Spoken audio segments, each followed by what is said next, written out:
26 नवंबर 1949 को भारत ने अपने नए संविधान को स्वीकृति दी थी। उस समय डॉक्टर भीमराव अंबेडकर, बाबा साहेब भीमराव अंबेडकर भारत के पहले कानून मंत्री थे। आज भारत के 43वें कानून मंत्री किरण रिजिजू साहब युवा नेता हैं, नरेंद्र मोदी सरकार में युवा चेहरा हैं, वो कानून मंत्री हैं, हमारे साथ हैं।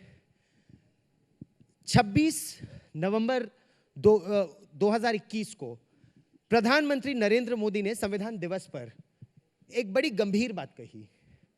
प्रधानमंत्री ने संविधान दिवस के दिन कहा कि दो संतानें उत्पन्न हुई उसी कानून से, सरकार और न्यायपालिका दोनों जुड़वा संतानें हैं। प्रधानमंत्री कहना क्या चाहते थे?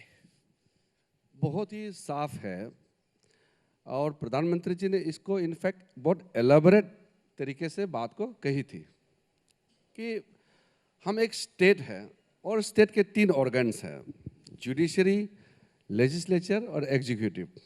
एग्जीक्यूटिव को हेड करते हैं प्रधानमंत्री जी।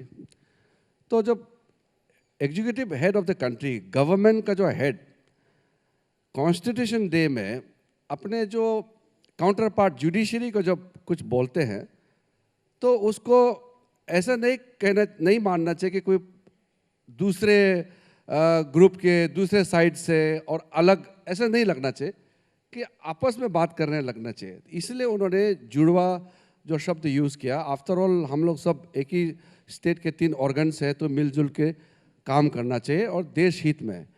क्योंकि कभी कभी चर्चा ये होती है मीडिया में या बाहर में, आजकल तो सोशल मीडिया में भी चर्चा होते हैं कि जुडिशरी इनक्रोच करते हैं एग्जीक्यूटिव के डोमेन में या लेजिस्लेचर के डोमेन में, या कभी ऐसे लोग कहते हैं कि लेजिस्लेचर जो है जुडिशरी डोमेन में इनक्रोचमेंट करते हैं। तो इस तरह का बातें सुनाई देती हैं। तो क्या प्रधानमंत्री इशारों ही इशारों में और बहुत बहुत शालीनता से, प्यार से न्यायपालिका को मर्यादा में रहने की बात कर रहे थे? नहीं, कि सभी मर्यादा में रहे। इस तरीके से इंटरप्रेट मत कीजिए, फिर गड़बड़ हो जाएगा। प्रॉब्लम क्या है, जब इंटरप्रिटेशन दूसरे तरीके से करते हैं तो फिर उसका जो असली मतलब है वो बदल जाती है। मैंने भी कहा, मैं जब चीफ जस्टिस से पहले बार मुलाकात हुआ और जजेस से मिला तब भी मैंने इसी बात को कहा, और प्रधानमंत्री जी ने कॉन्स्टिट्यूशन डे में जो मैसेज दिया वो भी यही बात है कि हम मिल के काम करेंगे देश के लिए। यहाँ कोई टेरिटरी डोमेन का फाइट नहीं है। ये विषय एक दूसरे के प्रतिद्वंदी की तरफ से देखने का नहीं है। विषय है एक दूसरे के साथ मिलकर के देश के लिए कैसे हम योगदान दे सकते हैं, ये विषय है। अभी आप कानून मंत्री हैं देश के कानून मंत्री के तौर पर आपके सामने इस समय सबसे बड़ी क्या चुनौतियां हैं? देखिए, चुनौतियां का कोई आप एक जगह आप बोल नहीं सकते हैं और एक तरीके से देख नहीं सकते हैं। सबका नज़रिया अलग अलग है।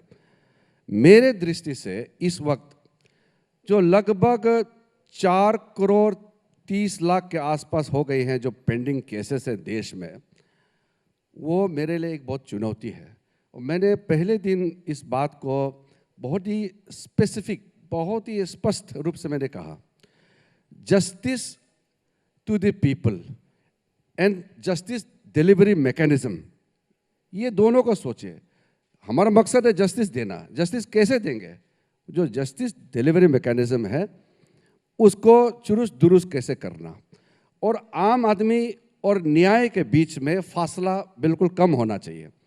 अगर भारत का कोई भी एक साधारण इंसान न्याय के लिए, इंसाफ के लिए अगर तड़पता है, इंसाफ के लिए ठोकरें खाना पड़ता है, अगर इंसाफ के लिए रुपया पैसा खर्चा करके भी अगर समय पे इंसाफ नहीं मिलता है, तो ये हमारे लिए बहुत चिंता की बात है।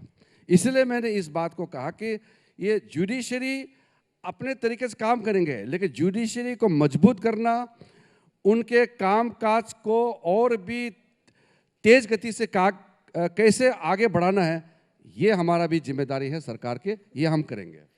और उस दिशा में आप आगे कैसे बढ़ रहे हैं? समस्याएं बहुत हैं, जैसा आपने कहा करीब 4 करोड़ 30 लाख मामले अभी भी लंबित है अलग अलग अदालतों में।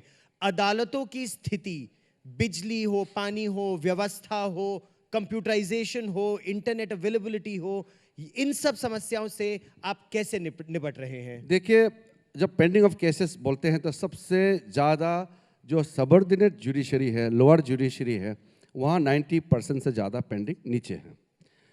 अभी जो हमने हाल ही में कैबिनेट मीटिंग में जो सेंट्रल स्पॉन्सर स्कीम्स पारित किया, 9,000 करोड़, 9,000 करोड़ अभी हमने इंफ्रास्ट्रक्चर के लिए अप्रूवल दिए हैं।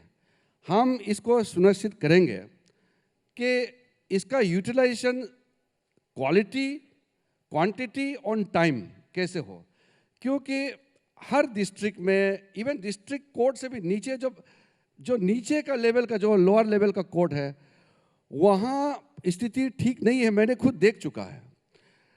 टॉयलेट तक नहीं है कई जगह में कंप्यूटर रूम नहीं है, डिजिटल रूम नहीं है, कोर्ट रूम भी बहुत टूटा फूटा है। कई जजेस रेंट हाउस में बैठते हैं, ये अच्छी बात नहीं है। अगर जज रेंट हाउस में बैठना पड़ रहा है, या जो कोर्ट रूम है अगर वो रेंट हाउस में है, तो ये स्थिति ठीक नहीं है। इसलिए प्रधानमंत्री जी ने एक बहुत अच्छा जो शुरुआत किया है कि 9,000 करोड़ जो अभी हमने पारित किया कैबिनेट से, उसका प्राइमरी ऑब्जेक्टिव भी ये है कि लोअर जुडिशरी को सबसे पहले हम मजबूत करना है। और इसमें लेडीज़ टॉयलेट अलग से बनना चाहिए, जेंट्स का टॉयलेट, लॉयर्स हॉल, इस तरह के। और जो आपका कोर्ट रूम है उसमें भी तो मॉडर्न एम्यूनिटीज़, क्योंकि आजकल हाइब्रिड मोड में कोर्ट चलते हैं। ऑनलाइन डिस्प्यूट रेजुलेशन का मामला बहुत पकड़ गया है।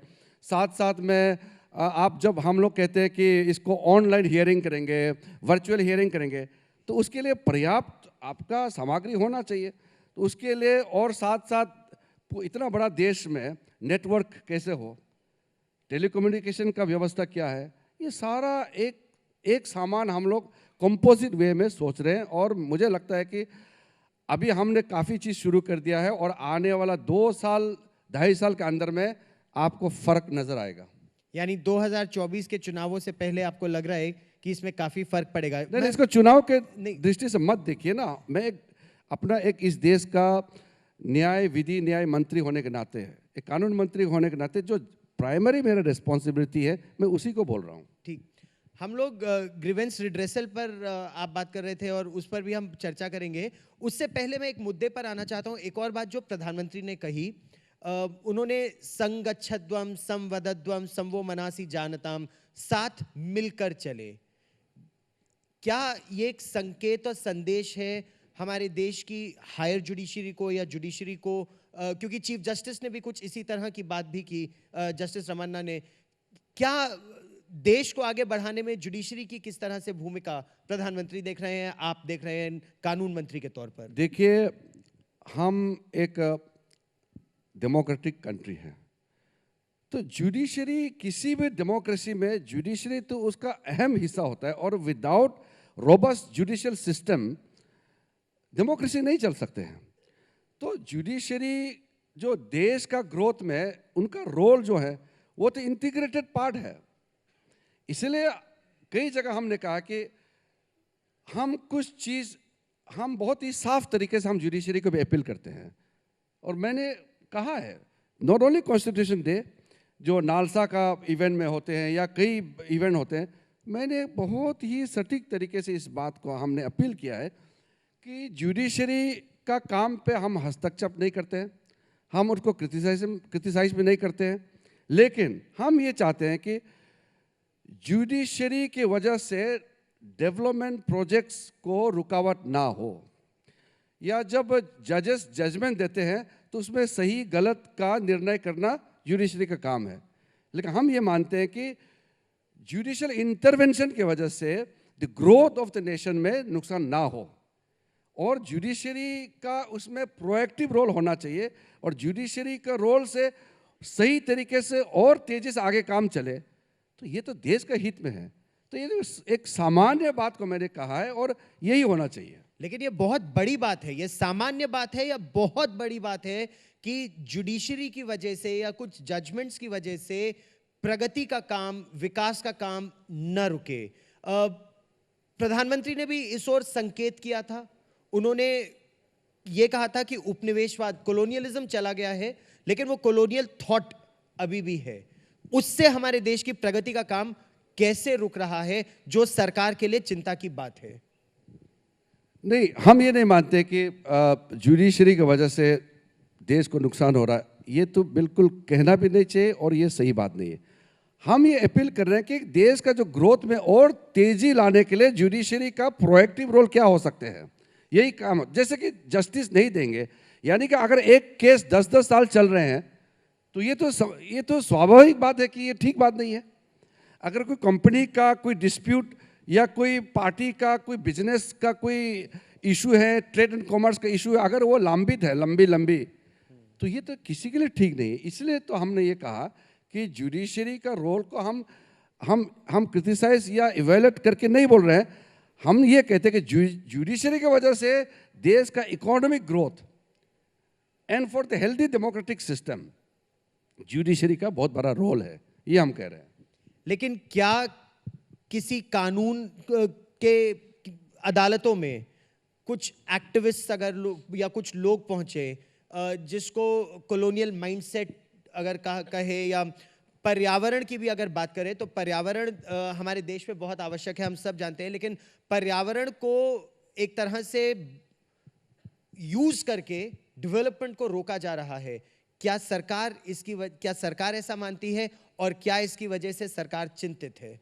नहीं, ये चीज़ तो मुझे लगता है कि कहने का आवश्यकता ही नहीं है। अगर एक डैम बनाने में भारत में 40 साल लगता है और चाइना में एक डैम को बनाने में अगर 4 साल लगता है, तो ये तो चिंता करने का विषय है ना। ये मेरा विषय, हमारा पार्टी सरकार का विषय नहीं ना, ये तो देश का विषय है।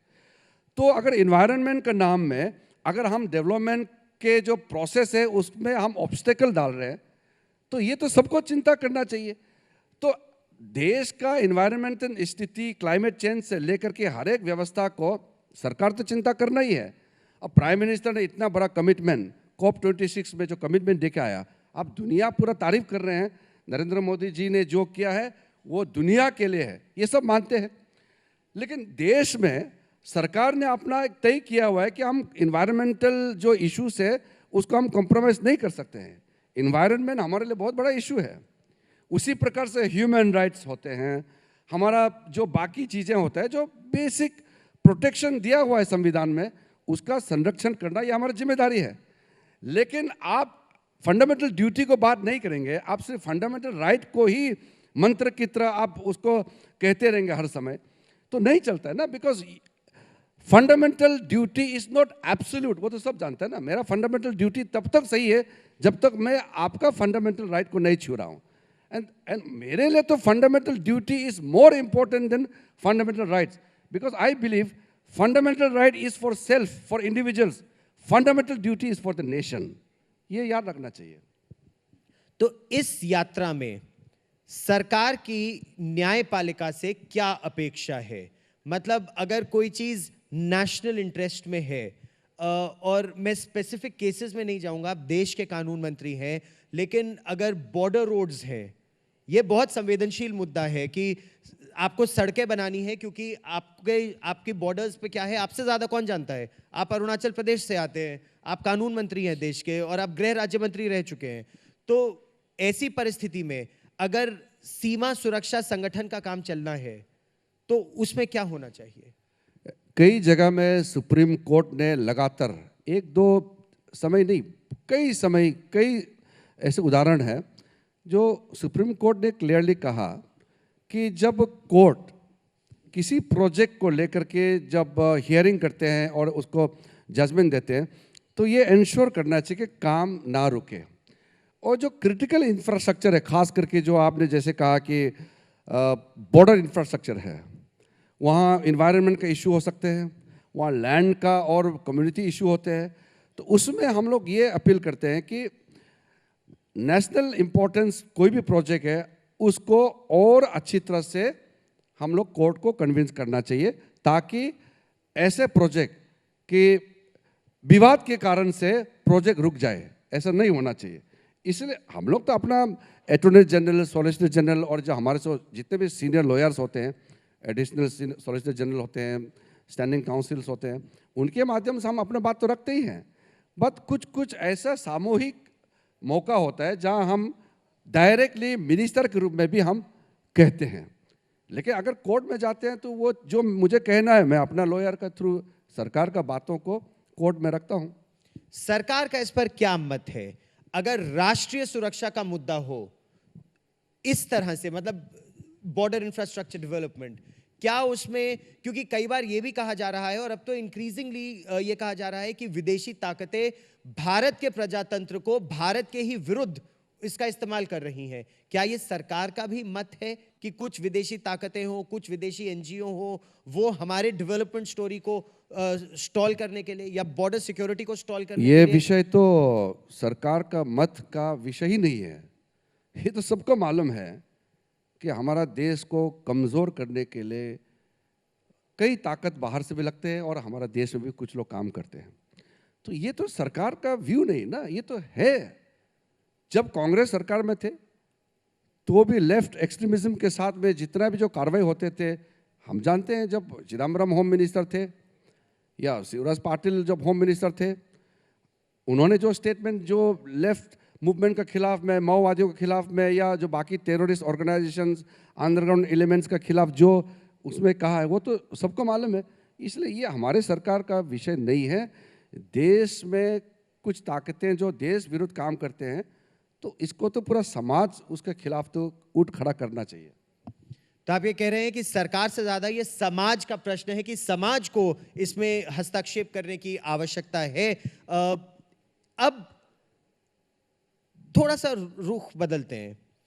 एक राजद्रोह के मामले, सिडिशन के मामले जिस तरह से लगाए जा रहे हैं, सिविल सोसाइटी खासा आहत है।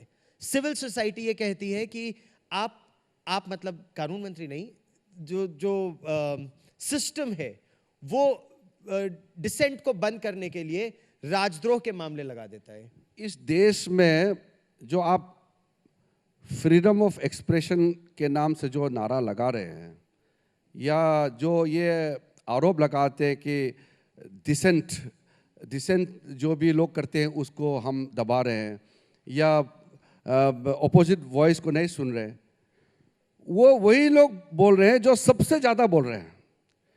देश में वही लोग तो सबसे ज़्यादा बोलते हैं, तो कहाँ रुकावट है? किसका आवाज़ बंद किया हुआ है? मैं तो सबसे ज़्यादा टेलीविज़न में, न्यूज़पेपर, मैगजीन या सोशल मीडिया प्लेटफॉर्म में सबसे ज़्यादा जो बकवास करते हैं वही बोलते हैं कि बोलने नहीं दिया जा रहा है। ये ताज्जुब की बात है कि हम ऐसे समाज जो अपेरेंटली इतना क्लियर है उसको भी हम डिबेट का विषय बनाता है। संविधान के प्रति जो आस्था, संविधान को जो इज्जत नरेंद्र मोदी जी ने जो दिया है, किसी प्रधानमंत्री ने नहीं दिया है इस देश में, फिर भी इल्ज़ाम लगाते हैं। ये बहुत दुख की बात है कि इस तरह से बिना मतलब का हवा में लोग उछाल देते हैं और कहते हैं कि हम लोग जो है डेमोक्रेटिक प्रिंसिपल्स को नहीं मानते हैं, कॉन्स्टिट्यूशन को नहीं मानते हैं। वो तो वही लोग जो बोलते हैं जो कैओटिक सिचुएशन पैदा करना चाहते हैं, जो समाज में अराजकता पैदा करना चाहता है, वही लोग उल्टा ये जो इल्ज़ाम लगाते हैं।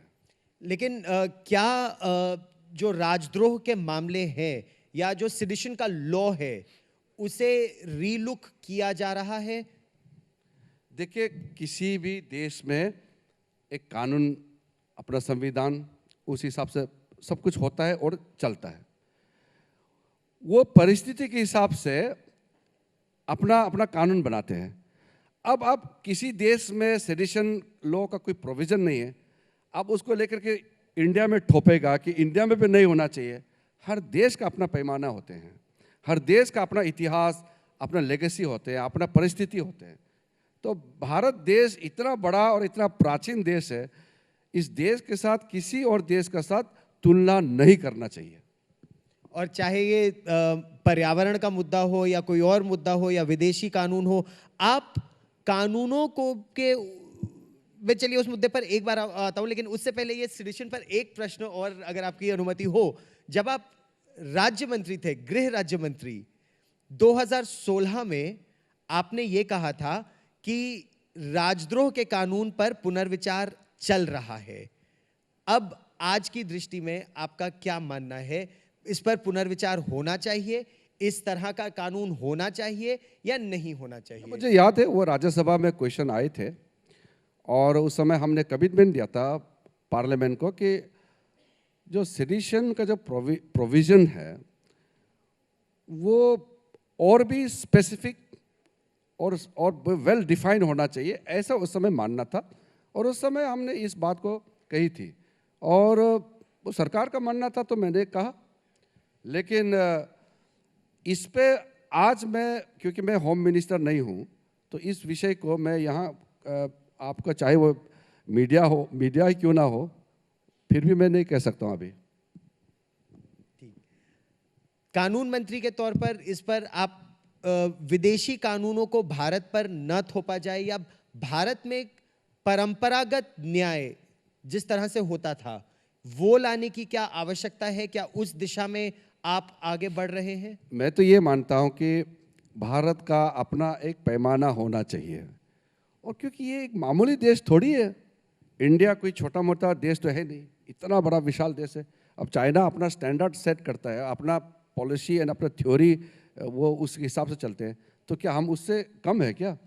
तो हमारा भी तो होना चाहिए। आप छोटे छोटे देश के साथ तुलना करते हैं, परिस्थिति अलग है ना।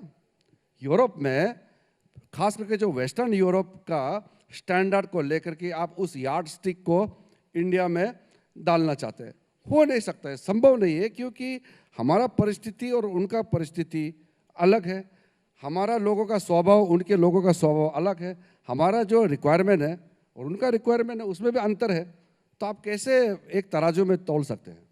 तो इसमें क्या परिवर्तन करने का सरकार किस दिशा में आगे बढ़ रही है कि पंचायत के जरिए मामले कोर्ट में किस तरह से सुलझे, पंचायत सुलझाएं, आगे किस दिशा में जाए, ये क्या सोच है सरकार की? देखो, ओवरऑल मैं इतना कह सकता हूं कि इंडिया एक सक्सेसफुल डेमोक्रेसी है। सक्सेसफुल डेमोक्रेसी होने के बावजूद भी चैलेंजेस हैं। उन चैलेंज में से एक ये है कि कई लोगों को, खास करके जो गरीब गांव वाले, नीचे वाले लोगों को न्याय नहीं मिलता है या समय में नहीं मिलता है। उस चीज़ को एक चैलेंज के रूप में हमने काम अपने हाथों में लिया है।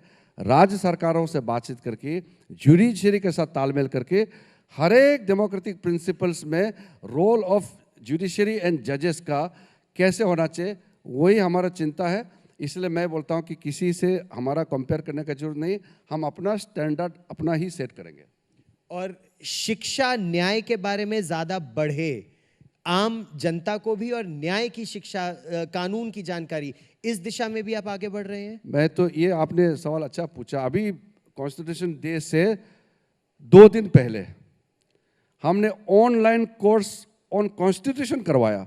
हमारे देश में ऐसे बहुत लोग हैं, कॉन्स्टिट्यूशन के बारे में डिटेल से नहीं पता है। जैसे आपको मालूम है ना, ignorance of law is not an excuse. आप ये नहीं कह सकते ना कि मुझे कानून मालूम नहीं इसलिए मुझे माफ़ कर दो।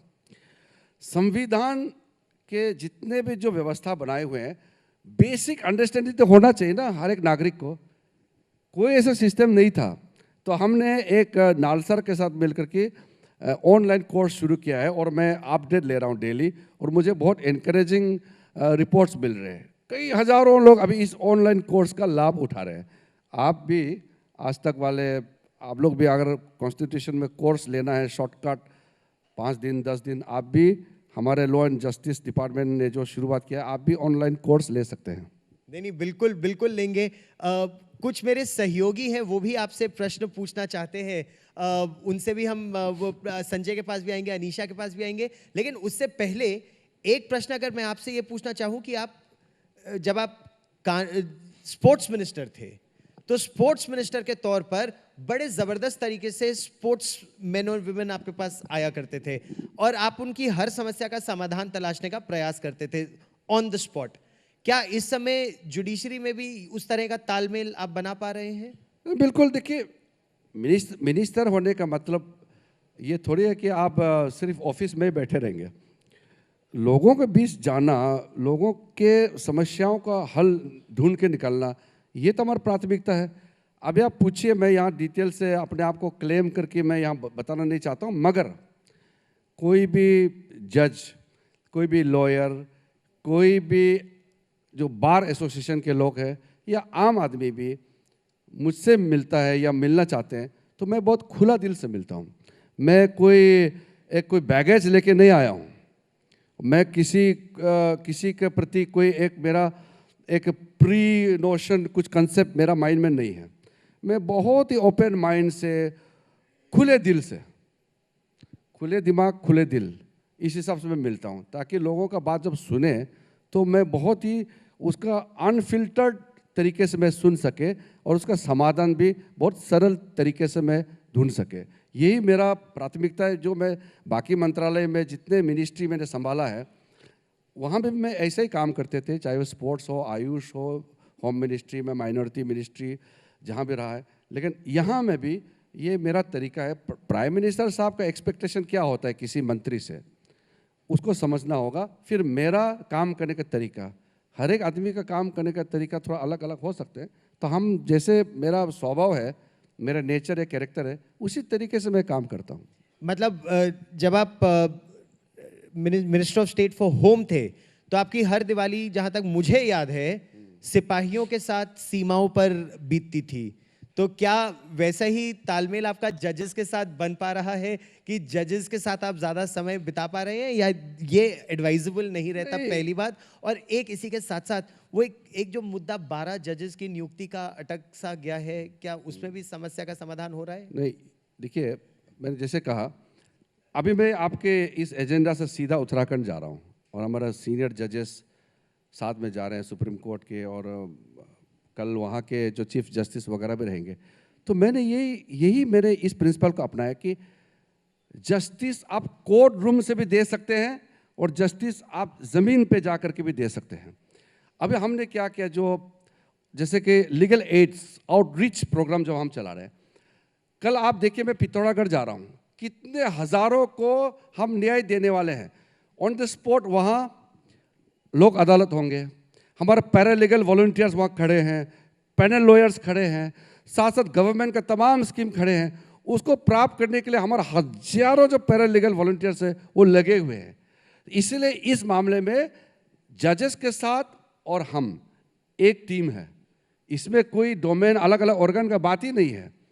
और मैं तो उस दिन जम्मू कश्मीर में थे, मैं कश्मीर में 3 दिन थे, और ऑन द स्पॉट मुझे इतना अच्छा लगा, हमारे सामने में डिस्प्यूट्स को लेके आया और साथ साथ समाधान कर दिया। तो ऐसे ही जब आपने कहा वो होम मिनिस्ट्री के ज़माने में 5 इयर्स कॉन्जिक्यूटिवली हमने दिवाली बॉर्डर में मनाया। तो मेरे बच्चे ने पूछा कि आप तो कभी घर में दिवाली नहीं मनाया। तो मेरा सिंपल जवाब है कि मैं उन लोगों के साथ दिवाली मना रहा हूँ जो कभी भी परिवार के साथ दिवाली नहीं मनाते हैं। तो मैं एक मिनिस्टर होकर अगर उसके साथ रहता हूँ, सरहदों में, बॉर्डर एरिया में, जंगलों में, तो ये तो मैं कोई थोड़ी ना किसी को मैं कोई सर्विस दे रहा हूँ, मैं तो देश को सर्विस दे रहा हूँ, अपना ड्यूटी कर रहा हूँ। अनीशा का अच्छा, संजय का एक प्रश्न है और फिर अनीशा। मेरा सवाल ये है कि आप खुले दिल के साथ आए हैं और खुले शब्दों में सारी बातें की हैं। पूरा देश उम्मीद भरी निगाहों से देख रहा है और न्यायपालिका भी, कि अभी भी पिछले 1 साल में ये ज़रूर है कि सरकार ने और न्यायपालिका ने मिलकर रिकॉर्ड सुप्रीम कोर्ट में 9 जजों की और बाकी जगह 100 से ज़्यादा जजों की नियुक्ति की। अभी भी 118, जो मुझे लगा था कि जिस समय आपने पेंडिंग केसेस की बात की थी 4.5 करोड़ के करीब, तो मुझे लगा उन चुनौतियों में से एक है कि न्यायपालिका में जितने हाई कोर्ट्स में खाली जजेस के पोस्ट हैं वो जितने हैं उससे लगभग आधे खाली हैं। तो शायद इसमें तेज़ी आएगी और 118 सिफारिशें अभी भी सुप्रीम कोर्ट और हाई कोर्ट के जजों की नियुक्ति के लिए 118 सिफारिशें लंबित हैं। तो कब तक पूरी होंगी? और जजों की नियुक्ति की प्रक्रिया के लिए जो एसओपी न्यायपालिका और सरकार मिलकर तय करने वाली थी जस्टिस टीएस ठाकुर जी के समय में, तब से अभी तक वो लंबित। ऑलरेडी एक रिकॉर्ड स्तर पर जजेस का अपॉइंटमेंट चल रहे हैं। जो आप आंकड़ा दे रहे हैं, अभी तो वैसे पार्लियामेंट चल रहा है इसलिए मैं डिटेल में नहीं कहूँगा। जब मैंने ये आंकड़ा पार्लियामेंट में दिया उससे 2 दिन पहले सारा लिस्ट मेरे पास में आए, जो हाई कोर्ट्स के कॉलेजियम से लिस्ट मेरे पास में आए, और उसी समय मुझे जवाब देना पड़ा कि तो मैं तो वही बताऊंगा ना जो आज आ गए हैं। उसको मेरे ministry of law and justice में इतना पेंडिंग है ये कहना सही नहीं है, क्योंकि आना तो मेरे ऑफिस में है, तो इसलिए उस हिसाब से आंकड़े आए हैं। अब मैं उसमें से कितने तो भेज चुके हूँ सुप्रीम कोर्ट में, कॉलेजियम में भेज चुके हूँ। तो ये तो एक समय का जवाब था, बट उससे मुझे लगा कि आप सिर्फ नहीं, कई लोगों ने, क्योंकि वो क्वेश्चन आंसर था और पार्लियामेंट से लोगों ने उठा करके न्यूज़पेपर में भी छपवा दिया। अरे इतने जजेस का अपॉइंटमेंट जो है वो मिनिस्ट्री ऑफ लॉ जस्टिस में पेंडिंग है, वो सही टेक्निकली सही है लेकिन परिस्थिति सही नहीं है। अनीशा।